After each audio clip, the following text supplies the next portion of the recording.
Parlons de certains aspects de la vie du plus honorable de tous les messagers, Mohammed, paix et salut sur lui.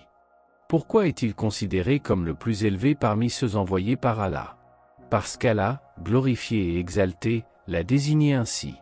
Allah ne l'a pas seulement choisi comme le plus noble et aimé de tous les prophètes, mais également comme le meilleur de sa création, l'élevant au-dessus de tous les autres messagers avec un rang incomparable.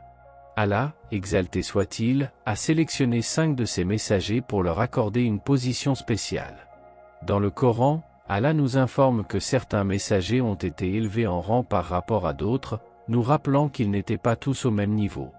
Parmi eux, Allah mentionne 5 dotés d'une grande fermeté et d'une détermination exceptionnelle, ayant fait face à des défis extraordinaires qui les ont distingués.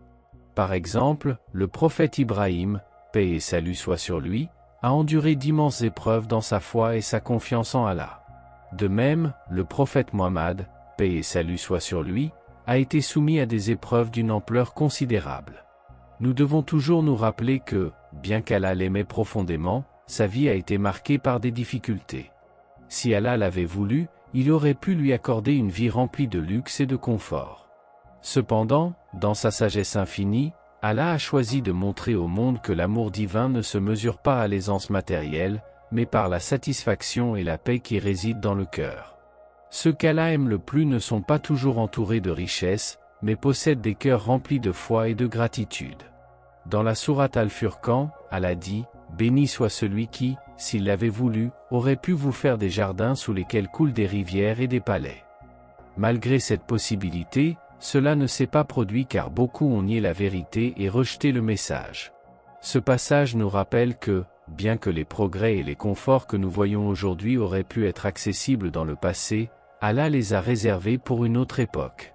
Néanmoins, notre foi en la vie et l'exemple du prophète Mohammed, paix et salut soit sur lui, reste inébranlable, même si nous n'avons pas eu le privilège de le voir de nos propres yeux. Ce qui rend la révélation donnée au prophète Mohammed, paix et salut soit sur lui, unique, c'est la promesse d'Allah de préserver le Coran. Allah déclare qu'il protégera et gardera lui-même son livre, en assurant son authenticité jusqu'à la fin des temps. Cette promesse a été parfaitement tenue. Partout dans le monde, le Coran reste identique dans son contenu, sans altération de sa signification. Malgré les différences de dialecte des personnes qui le récitent, même ceux qui ne partagent pas une langue commune peuvent corriger la récitation d'autrui, car chaque musulman qui accomplit ses prières quotidiennes a mémorisé au moins une partie du Coran. Ce miracle vivant est la preuve que la parole d'Allah reste intacte, guidant l'humanité à chaque génération. Concentrons-nous sur les épreuves affrontées par ceux qui sont les plus aimés d'Allah. Il est important de réfléchir à cet aspect de la vie du prophète Mohammed, paix et bénédiction sur lui, surtout en ces temps difficiles comme ceux que nous traversons aujourd'hui. La pandémie de coronavirus a changé nos vies de manières inattendues, modifiant les normes que nous considérions autrefois comme permanentes. Que Allah nous protège et nous accorde un retour à une vie meilleure, mais surtout qu'il renforce notre relation avec lui. Car même si nos circonstances extérieures s'améliorent, si notre lien avec Allah ne s'améliore pas, nous n'aurons pas réussi véritablement. Cependant, si nous trouvons une proximité plus grande avec notre Créateur, quelles que soient les épreuves, nous aurons triomphé. Mohammed, paix et bénédiction sur lui, est le meilleur de la création, le plus noble des prophètes et un exemple sans pareil. Malgré son statut élevé, il a affronté d'énormes difficultés dès le début de sa vie. Son père est décédé avant sa naissance, le laissant orphelin dès le départ. Il est né à une époque et dans un lieu dépourvu des conforts que nous considérons aujourd'hui comme essentiels. Il n'y avait ni électricité, ni eau courante, ni moyen de transport moderne. Pourtant, Allah, dans sa sagesse infinie, l'a favorisé au-dessus de toute la création, nous montrant que la grandeur ne se mesure pas aux circonstances matérielles, mais à une connexion avec le Créateur. Dès sa naissance, la vie de Mohammed était marquée par des épreuves qui ont forgé son caractère et l'ont préparé à sa mission prophétique. Après avoir perdu son père, il a été confié à Halima al-Sadiya pour être nourri et soigné dans ses premières années. Pendant cette période, un événement significatif s'est produit. L'ange Jibril, Gabriel, est venu à lui et a purifié son cœur, un acte symbolisant la préparation divine pour la noble tâche qui lui était confiée. Peu de temps après, il est retourné sous les soins de sa mère, mais elle est décédée alors qu'il n'avait que 6 ans, le laissant sans père ni mère à un jeune âge. Ce fait est un réconfort pour tous les orphelins. Être orphelin n'est pas un signe d'abandon divin, au contraire, cela peut être une manifestation de l'amour et des soins d'Allah. L'exemple du prophète Mohammed, paix et bénédiction sur lui, nous enseigne que les épreuves sont des opportunités pour se rapprocher de notre Seigneur et ne doivent pas être interprétées comme un manque de sa miséricorde. Après la perte de sa mère, il a été placé sous la protection de son grand-père Abdul Muttalib, mais cette étape de confort a également été brève, car son grand-père est décédé lorsque Mohammed n'avait que 8 ans. En seulement quelques années, il avait perdu 3 des personnes les plus proches et les plus chères de sa vie. Ces épreuves n'étaient pas des signes de négligence, mais faisaient partie du plan divin. Allah n'abandonne jamais ceux qui font face à des tribulations, il les guide et les protège, même dans les moments les plus sombres. Après la mort de son grand-père, Mohammed a été confié aux soins de son oncle Abu Talib, qu'il a élevé avec amour et dévouement. Malgré les difficultés, Mohammed a grandi avec une réputation impeccable, connu de tous comme le véridique et le digne de confiance. Dès son jeune âge, il faisait preuve de sagesse et de noblesse, inspirant la confiance de ceux qui l'entouraient. Sa communauté faisait appel à lui pour résoudre des conflits et arbitrer des litiges. Une des situations les plus remarquables s'est produite lors de la reconstruction de la Kaaba, lorsqu'un conflit a éclaté entre les tribus sur qui aurait l'honneur de placer la pierre noire à sa place. Avec sagesse et diplomatie, Mohammed, paix et bénédiction sur lui, a proposé que chaque chef de tribu tienne un coin d'un tissu dans lequel la pierre était placée, lui permettant ainsi de la positionner. Cette solution a non seulement résolu le conflit, mais a aussi uni les tribus et réaffirmé son caractère juste et conciliant. Avant de recevoir la révélation divine, Mohammed, paix et bénédiction sur lui, a mené une vie humble mais exemplaire. Pendant sa jeunesse, il a travaillé comme berger, un métier qui lui a enseigné la patience, l'empathie et le soin des êtres vivants. Plus tard, il s'est engagé dans le commerce, gagnant le respect et la confiance de tous ceux avec qui il interagissait. Son honnêteté, son humilité et son engagement envers le service des autres ont marqué ses débuts, des qualités qu'Allah, glorifié et exalté, lui a conférées pour le préparer à sa mission en tant que dernier et plus noble des prophètes. Un chapitre significatif de la vie de Mohammed était sa relation avec Khadija, une femme distinguée et respectée dans sa communauté. Khadija était une marchande prospère qui, après avoir été témoin de l'honnêteté et de l'intégrité de Mohammed, lui a confié la direction d'une caravane commerciale vers Ash-Sham, la région qui inclut aujourd'hui la Syrie et le Liban. À son retour, Mohammed a fourni un compte-rendu détaillé et honnête de toutes les transactions réalisées, démontrant un niveau de transparence et de responsabilité qui a profondément impressionné Khadija. Bien que Mohammed, paix et bénédiction soient sur lui, ne savait ni lire ni écrire, cela ne reflétait pas un manque de connaissances.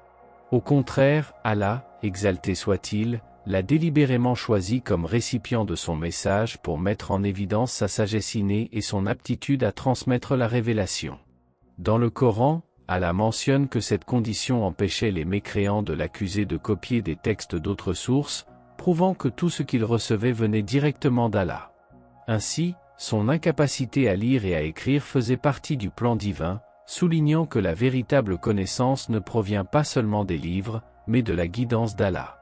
Après le succès de son voyage commercial, Khadija fut impressionnée non seulement par les compétences commerciales de Mohammed, mais aussi par son intégrité. Bien qu'elle fût plus âgée que lui et déjà mariée auparavant, Khadija lui proposa le mariage, reconnaissant en lui un compagnon noble et digne. Mohammed accepta sa proposition, et leur mariage devint une union exemplaire fondée sur la confiance, le respect mutuel et l'amour sincère. Khadija fut le plus grand soutien de Mohammed, en particulier lorsque sa mission prophétique commença, devenant la première personne à accepter l'islam et le soutenant inconditionnellement dans les moments les plus difficiles. Ce mariage réfute également toute accusation mal intentionnée à propos du caractère de Mohammed, paix et bénédiction soient sur lui. Sa loyauté envers Khadija, même après sa mort, démontre la noblesse de son caractère et la profondeur de son amour. Leur relation sert d'exemple d'un mariage basé sur des valeurs solides et une connexion spirituelle authentique. Avec le temps, Muhammad commença à chercher des moments de solitude pour réfléchir aux problèmes de sa société, marquée par l'idolâtrie, l'injustice et l'oppression. Il se retirait dans la grotte de Hira, où il méditait profondément, cherchant des moyens de remédier aux maux sociaux qui l'entouraient.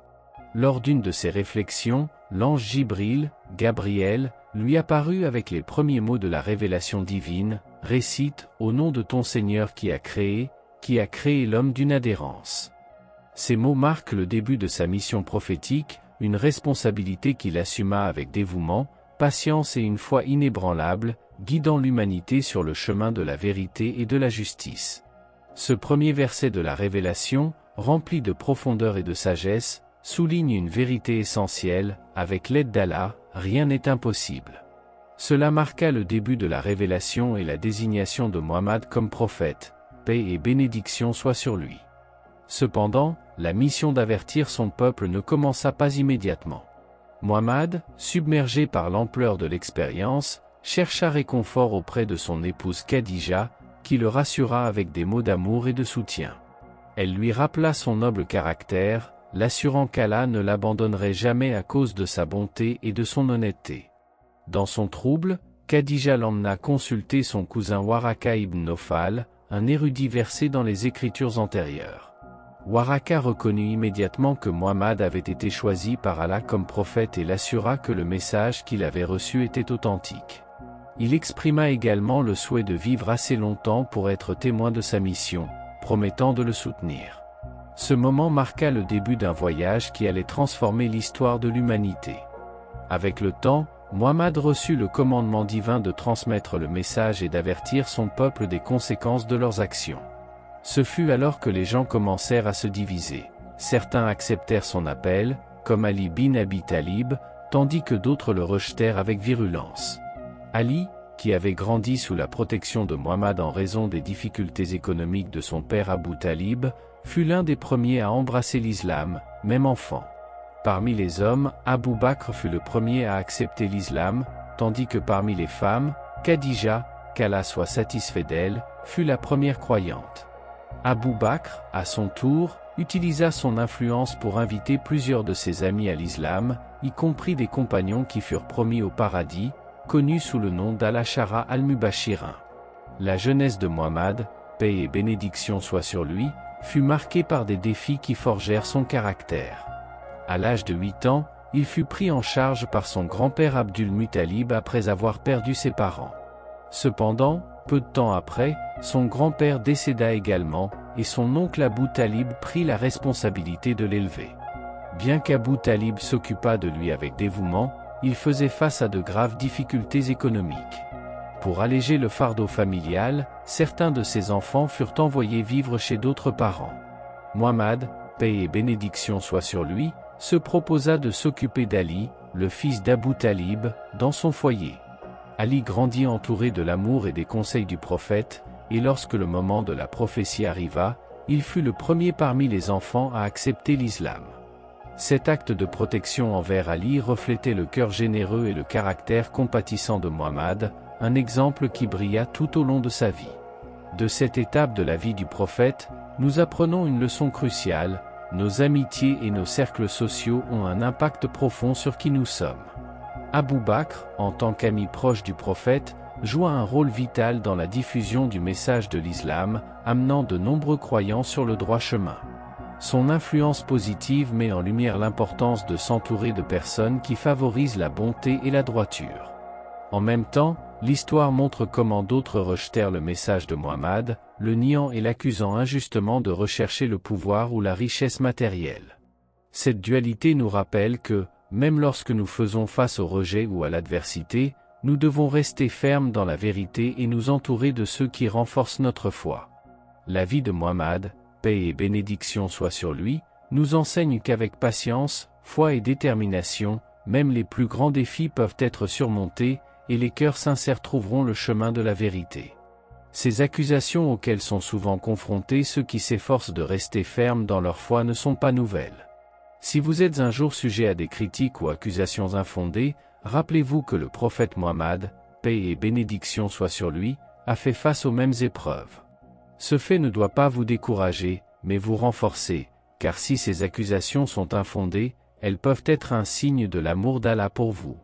Cependant, il est essentiel de ne pas tomber dans l'erreur d'accuser les autres injustement, car cela nous rapprocherait du comportement de ceux qui agissaient contre le prophète. Tout au long de sa vie, Muhammad, paix et bénédiction soient sur lui, a affronté des épreuves que beaucoup considéreraient comme insurmontables. Il a perdu tous ses enfants sauf Fatima, qui fut la seule à lui survivre. Il a dû endurer la perte de ses enfants tant pendant leur enfance qu'à l'âge adulte. De plus, il a fait face à des guerres, des boycotts sociaux, des calomnies et même des tentatives d'assassinat. Pourtant, dans chaque épreuve, il est resté ferme dans sa foi et sa confiance absolue en Allah. Ces difficultés n'étaient pas des signes de désapprobation divine, mais des manifestations du plan d'Allah et de son amour pour lui. À notre époque, nous affrontons des défis différents, tels que la pandémie, l'incertitude économique et la transformation de nos vies telles que nous les connaissions. Cependant, ces épreuves ne sont pas un signe de rejet de la part d'Allah. Elles peuvent au contraire être une opportunité de réflexion et de renforcement de notre relation avec lui. L'élément le plus important est d'examiner l'état de nos cœurs. Ressentons-nous de la satisfaction envers Allah? Acceptons-nous son décret avec gratitude et patience, ou permettons-nous à nos difficultés de nous éloigner de lui? La vie du prophète Muhammad, paix et bénédiction soient sur lui, nous enseigne que la véritable victoire ne réside pas dans l'absence des épreuves, mais dans notre capacité à trouver satisfaction dans le décret divin et à maintenir une relation solide avec Allah. Accepter les épreuves avec patience, avoir confiance en son plan et être reconnaissant pour ses bénédictions sont les piliers d'une foi inébranlable. Avec cela, je conclus cette réflexion en espérant que nous avons tous appris quelque chose de précieux de la vie du prophète. Que Allah nous bénisse, nous fortifie et nous guide toujours sur le droit chemin.